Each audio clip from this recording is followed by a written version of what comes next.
భారత క్రికెట్లో కొత్త ప్రతిభకు కొదువ లేకుండా పోయిందన్న విషయం తెలిసిందే. ఎందుకంటే ఎప్పటికప్పుడు యువ ఆటగాళ్లు మేమే ఫ్యూచర్ స్టార్స్ అన్న విషయాన్ని తమ ఆట తీరుతో నిరూపించుకుంటూనే ఉన్నారు. కొంతమంది ఆటగాళ్లు దేశవాళీ క్రికెట్లో అద్భుతంగా రాణిస్తూ అదరగొడుతూ ఉంటే, మరికొంతమంది తమ ఆట తీరుతో ఐపీఎల్ ఫ్రాంచైజీలను ఆకట్టుకుని ఇక ఈ మెగా టోర్నీలో కూడా ఛాన్సులు దక్కించుకుంటున్నారు. వచ్చిన అవకాశాలను ఎంతో అద్భుతంగా సద్వినియోగం చేసుకుంటూ ఇక భారత జట్టులోకి చోటు సంపాదించుకోవడానికి ప్రయత్నాలు చేస్తూ ఉన్నారు. అదే సమయంలో నేటి రోజుల్లో అటు టీమిండియా సెలెక్టర్లు కూడా ఇలా మంచి ఫామ్ లో ఉన్న యువ ఆటగాళ్లకు పెద్దపీట వేస్తూ జట్టులోకి సెలెక్ట్ చేస్తూ ఉండటం గమనార్హం. అయితే ఈ ఏడాది జరిగిన ఐపీఎల్ సీజన్ లో అద్భుతమైన ప్రదర్శన చేసిన ఆటగాళ్లు అభిషేక్ శర్మ, నితీష్ కుమార్లు కూడా ఒకరు అన్న విషయం తెలిసిందే.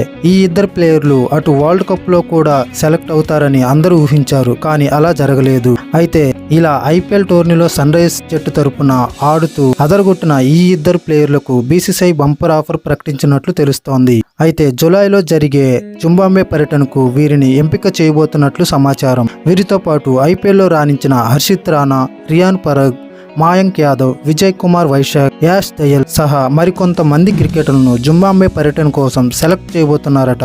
అదే సమయంలో ఇక ఈ పర్యటనకు టీమిండియా తాత్కాలిక హెడ్ కోచ్ గా వివిఎస్ లక్ష్మణ్ వ్యవహరించబోతున్నాడు అన్నది తెలుస్తోంది.